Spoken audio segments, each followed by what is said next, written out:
Hello friend, আসসালামু আলাইকুম। কেমন আছো সকলে? আশা করি ভালো আছো। তবে আজ আমি তোমাদের আর্ট করে দেখাবো গোপাল ভাঁড় এবং তার জীবনসঙ্গীকে, এবং তাদের একটা ছোট্ট গল্প শোনাবো।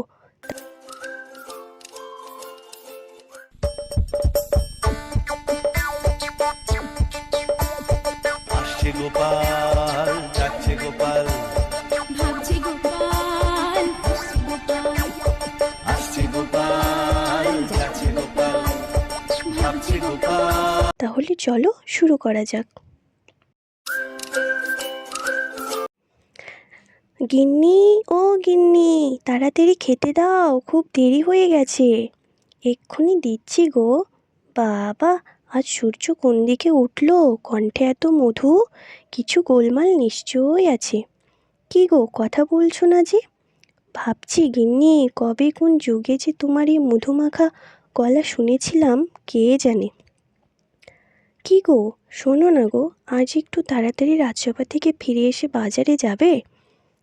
হ্যাঁ, দেখেছ, ঠিক ভেবেছি, কিছু একটা গোলমাল আছে। তা কেন গো, সেখানে কেন যাব? ও মা, জানো না, কিছুদিন পর তো জামাই ষষ্ঠী। বাহ, খুব ভালো খুব ভালো।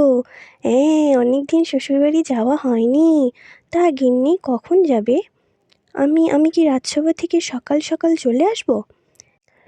কেন, খামাখা শ্বশুরবাড়ি যেতে যাবে কেন? না না, তুমি কেন যাবে? তুমি তো শ্বশুর বাড়িই আছো। তবে তোমার শ্বশুর শাশুড়ি এহ জগতে নেই। শ্বশুর শাশুড়ি বাড়িতে যাওয়ার কথা তো আমার গিন্নি, তারা তো এখনও আছে, আর আমিও তাদের একমাত্র জামাই।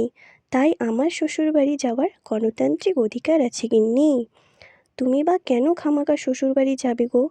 ওই যে তুমি বললে জামাই ষষ্ঠী। এই দেখো, তুমি কিন্তু আমাকে কথাটা বলতেই দিচ্ছ না। আগে আমাকে কথাটা বলতে দাও, তারপর তুমি বলো। হ্যাঁ, বলো বলো, আবার নিজের ছন্দে ফিরে এসেছো, শুনে বেশ ভালো লাগছে গিন্নি, বলো। এই শোনো, আমি মেয়ে জামাইকে জামাই ষষ্ঠীতে নিমন্ত্রণ করেছি। হ্যাঁ, ওরা আসছে। কোনো রকম কিপটেমি চলবে না সেদিন, বলে দিলাম। কথাটা যেন মনে থাকে।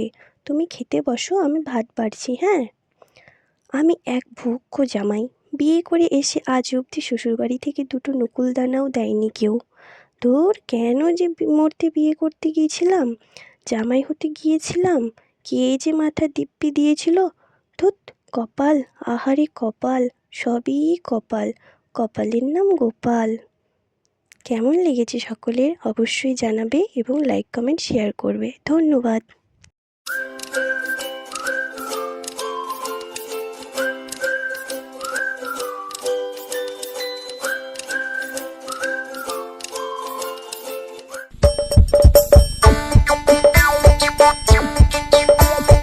আসছে গোপাল, যাচ্ছে গোপাল, ভাবছে গোপাল,